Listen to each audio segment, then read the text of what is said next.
pockets. And I also want to know, how can people get involved and help? And what are you looking for when someone's working with your project, Fred? Well, first of all, don't even think about trying to volunteer for my project if you don't have a heart. Amen.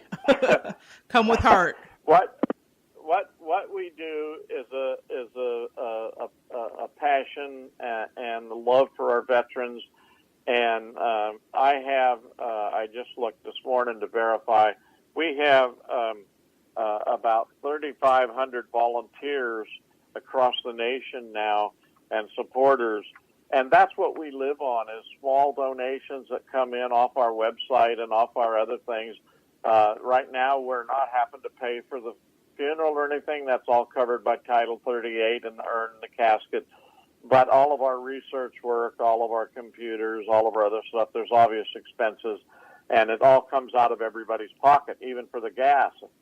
And what we did was, once we found out that we had these veterans, we go back to the funeral home, tell them it's a veteran, and then we organize and schedule a service for however many veterans they have in that time, and then we do a full motorcycle procession to take them and get them interred. That is wonderful. It is amazing, the work that you're doing. And listeners, you've heard it here first. Missing in America Project is looking for a few good men and women, but only if you have a heart. And Fred, if anybody, pardon me? That's what I'm just agreeing with. Yeah. Only if you have a heart. And so if anybody is interested in joining this important cause, how can people get in contact with you or find out more information about your cause, Fred? Well, the absolute first way is go to our website, because it absolutely has everything, every law, our financials, everything.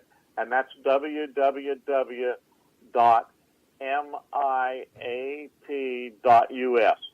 There's a place to donate. There's a place to read about us. There's a place to do everything. One comment I would like to make real quick is just for those listeners that want to know what have we been doing. We visited so far, total of funeral homes we visited was 2,022.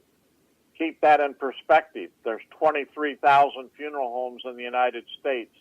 We barely tipped the iceberg. We've identified over 14,454 unclaimed people in those 2,000 funeral homes. We've identified out of that 3,282 veterans, and we've buried 3,030 of them already, and the rest will be buried in ceremonies coming up this year.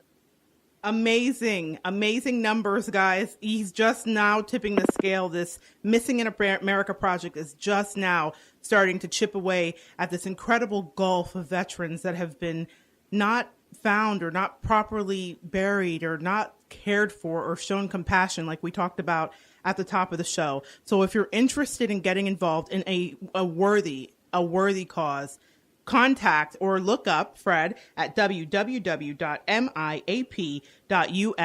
the Missing in America Project. Fred, I want to thank you so much for joining us today and sharing your story and your heart with us.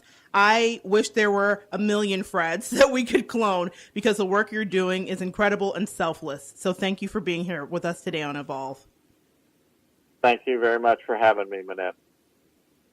Guys, Fred was incredible. I say that about all of my guests because I believe it. I believe we all have a story to tell, and I believe that we're all shaped by the sum of our experiences. If you feel a call to serve, then find the place you serve. It may not be the military. It may be in some other capacity. But for Fred, it was the military, and it is in this capacity that he selflessly travels the country, making sure that the people that keep our freedoms intact are put to rest and cared for in those last moments of their life, even if it's not at the last moment of their life. I want to thank you for joining me today on Evolve. Thank you for coming to share energy. Thank you for your feedback and your listens. I so appreciate it. And join us next week as we continue to evolve together.